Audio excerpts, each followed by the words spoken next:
Video में आपको जो नज़र आ रहा है ये एक पुराना फोर्ट है, किला है, जो एक बड़े किले के अंदर छोटा सा बना हुआ है और ये बीजापुर ज़िला कर्नाटक स्टेट इंडिया में है। ये किला मैं आपको क्यों दिखा रहा हूँ ये मैं पहले आपको बता देता हूँ। इस किले के अंदर एक नायाब चीज़ है, यानी पूरी दुनिया में इसका बदल नहीं मिल पाएगा। और दूसरी बात, इस किले को दिखाते हुए मैं ये भी आपको बताऊंगा कि मुसलमान हिंदुस्तान में क्यों आए थे और क्या मकसद लेकर आए थे। इसका एक सबूत इस किले में भी मौजूद है। जब आप इस किले को पूरी तरह देख चुकेंगे तो आपको ये दोनों बातें समझ में आ जाएगी कि हिंदुस्तान के लुटेरे कौन थे और किसने हिंदुस्तान को लूटा और ये नायाब चीज़ किसने बनाई और किसने इस किले में रखी है। चलो तो हम सबसे पहले इस किले को अंदर जाके देखते हैं और उसके साथ साथ इसकी तारीख जानने की भी कोशिश करते हैं। देखो, यहाँ से हम जब अंदर जाएंगे तो यहाँ पर दोनों तरफ सीढ़ियाँ हैं। ये एक तरफ से शायद उस ज़माने में चढ़ने का होगा और एक तरफ से उतरने का हो सकता है। देखो, ये किले की दीवार है, कोट दीवार, और ये दोनों तरफ आपको देखने को मिल जाएगा। आर्कोलॉजिक डिपार्टमेंट का बोर्ड भी है और बहुत सारे लोग इस किले को देखने आते हैं, जैसे आप टूरिस्ट देख रहे हैं यहाँ पर। देखो, यहाँ पर भी सीढ़ियाँ हैं और एक ये कोट दीवार है। अब हम इस सीढ़ियों को चढ़ के ऊपर जाएंगे और ऊपर जाने के बाद आप देखेंगे कि ऊपर एक मैदान भी है और 3 बुरुज है। वो तीनों बुरुज के अंदर ही एक ऐसी चीज है जो पूरे हिंदुस्तान में दूसरी नहीं है। बहुत सारे टूरिस्ट लोग यहाँ रोजाना आते हैं देखने के लिए। ये देखने की चीज है तब तो आते हैं।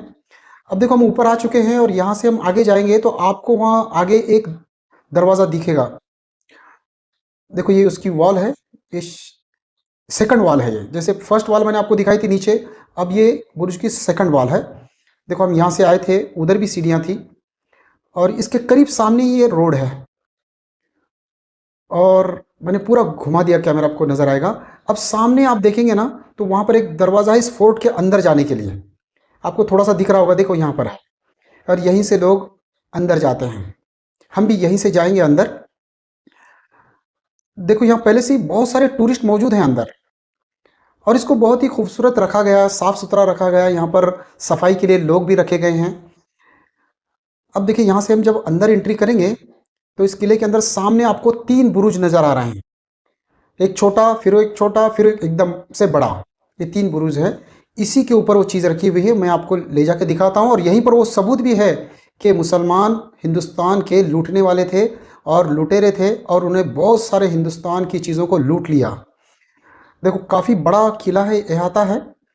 और जैसे कि अभी आपने यहाँ पर देखा कि कुछ लोग आर्कोलॉजिक डिपार्टमेंट की जो मालूमात लिखी हुई है, बताई हुई है, उसको यहाँ पर पढ़ भी रहे हैं, क्योंकि सब कुछ लिखा हुआ है और ये बिल्कुल सच लिखा हुआ है यहाँ पर। और ये मैं आपको यहाँ पर आगे एक्सप्लेन करूँगा, क्योंकि पढ़ने में तो बहुत वक्त निकल चला जाएगा। अब देखिए, कितना खूबसूरत ने गार्डन भी बना है यहाँ पर और लोग आते हैं यहाँ, और कोई टिकट नहीं है इसको। ये बगैर टिकट के आप जा सकते हैं और घूम सकते हैं। देखो, कितने लोग ऊपर भी हैं। तो हम ये तीनों बुरुज में से, तीनों बुरुज के बीच में से एक रास्ता भी आपको नजर आ रहा है। ये बीच में एक रास्ता है और किनारे से भी है। और यहाँ क्या क्या है तीनों बुरुज के अलावा, देखो यहाँ पर एक छोटा सा रूम नजर आ रहा है। ये उसी जमाने का है, हो सकता है सिपाहियों को पहरेदारी के लिए, कुछ काम के लिए उस जमाने में इस्तेमाल होता होगा।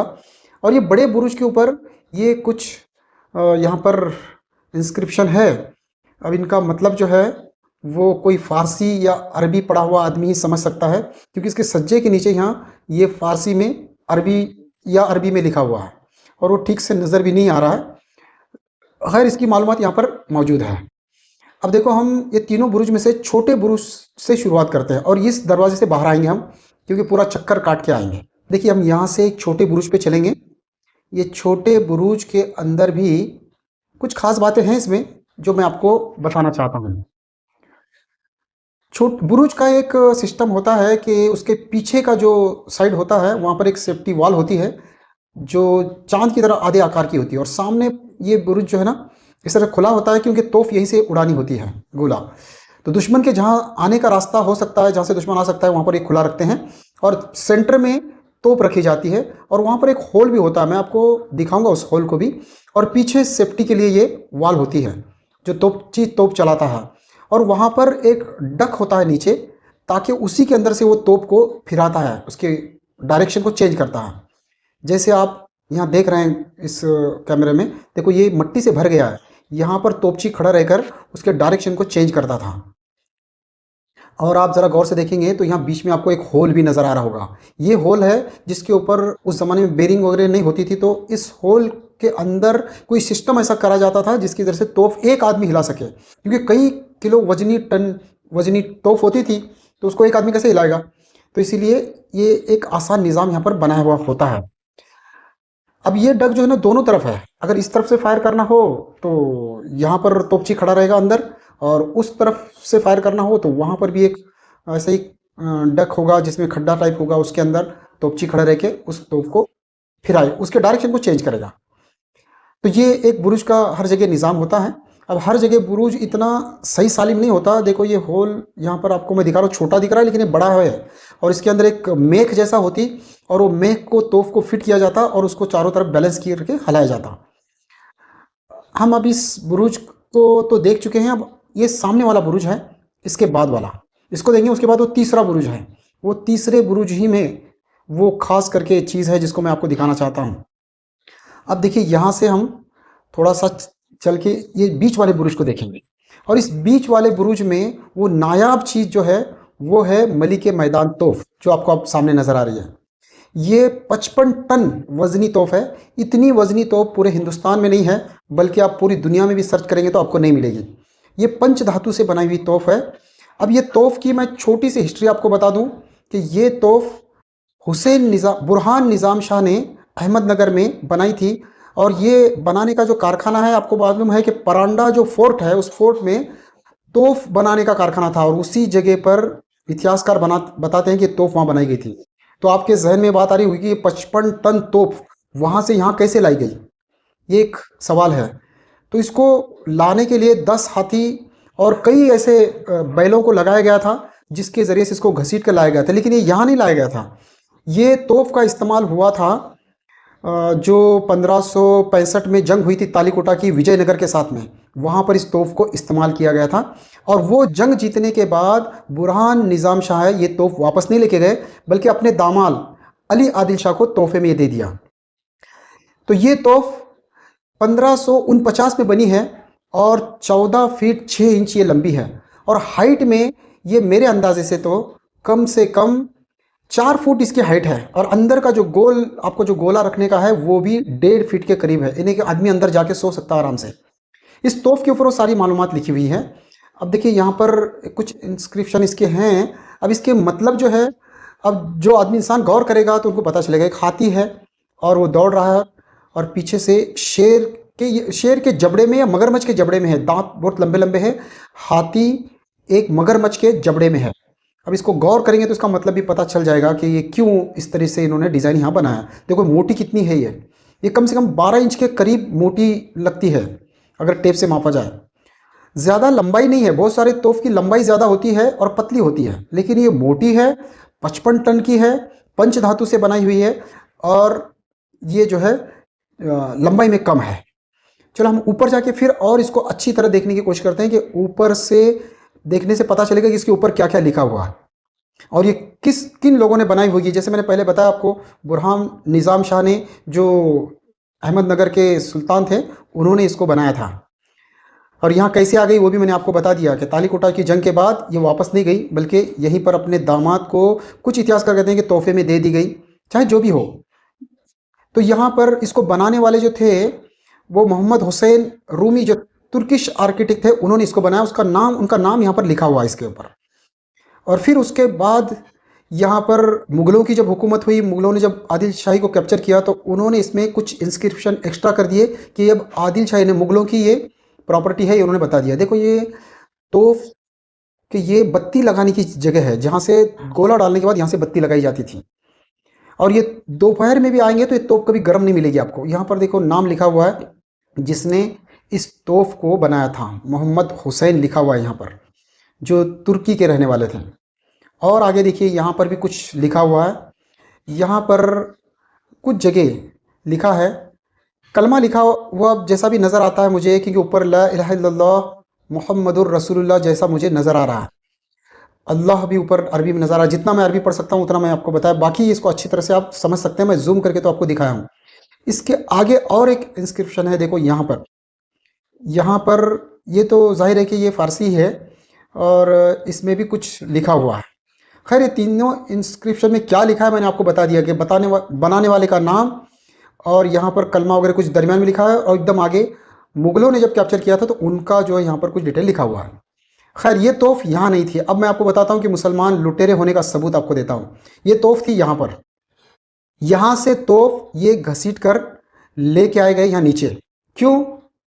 अब देखो यहाँ कैसे थी ये तोप, मैं आपको दिखाता हूँ कि यहाँ पर देखिए, इसको भी यहाँ डक है एक जगह, बीच में देखिए बड़ा होल है, यहाँ से ही नज़र आ रहा है। आगे नहीं जा सकते, ये पाइप इन्होंने लगा रखा है तो आगे जाने के लिए मना है। बीच में देखो इतना वजनी, जब ये तोप है तो उतना वजनी उन्होंने, उतना बड़ा होल, उतना वजन को बर्दाश्त करने का उन्होंने वहाँ पर बीच में बनाया। यहाँ से तोपची खड़े रह के उसके डायरेक्शन को आगे पीछे कर सकता है। और ऐसा ही, और देखो पीछे सेफ्टी वाल है कि पीछे से कोई उनको खतरा ना हो। और उस तरफ देखिए वहाँ पर भी एक डक आपको नज़र आ रहा है उस तरफ, और बीच में ये होल नज़र आ रहा है। ये तोप यहाँ थी एक्चुअली में, इतनी बड़ी तोप और इतनी आलीशान तोप, जिसका ने इतना बड़ा कारनामा है कि तालीकोटा की जंग में इस तोप ने बहुत बड़ा कारनामा किया था और जंग जीत ली गई थी।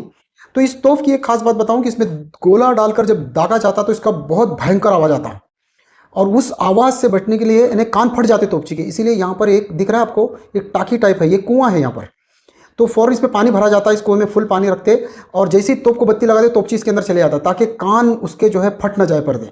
इतना जोर का आवाज़ आता है। ये भी एक जंगी हिकमत अमली होती है, जैसे हमारे जेट फाइटर बहुत आवाज़ करते हैं, इसकी उसकी आवाज़ से ही सीने में एक घबराहट सी पैदा हो जाती है। ऐसा ही इस तोप में भी इतनी ज़बरदस्त आवाज़ आती थी कि कान फट जाते, इसीलिए वो एक पानी का टैंक या कुछ ऐसा बनाया हो, इसके अंदर तोपची नीचे उतर जाता।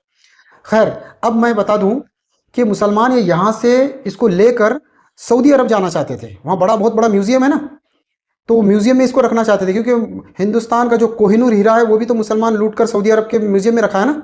कहाँ रखा है कोहिनूर हीरा, और कौन लूट के लेके गए हैं, और हम किसको लुटेरे बता रहे हैं, यही बताना चाहता था मैं कि हिंदुस्तान की हर चीज़ को लूट कर मुसलमान नहीं लेके गए मेरे भाई, ये तो मुसलमानों ने बनाया है।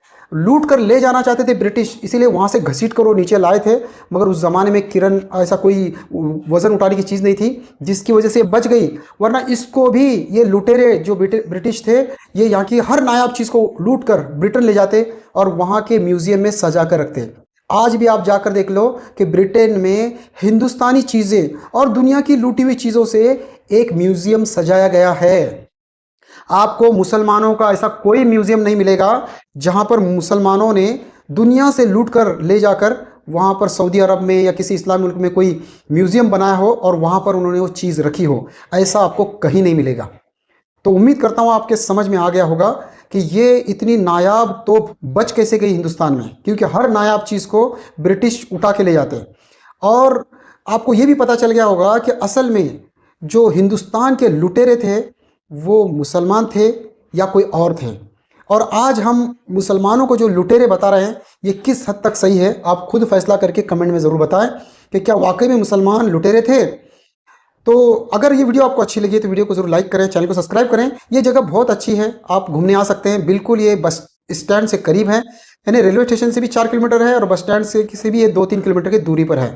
तो बीजापुर में है, और ऐसी चीज़ें जब हम देखेंगे तो हमको हमारा सच्चा इतिहास सबूतों के साथ पता चलेगा। चलो तो मिलते हैं ऐसी किसी और वीडियो के साथ। अल्लाह हाफिज़।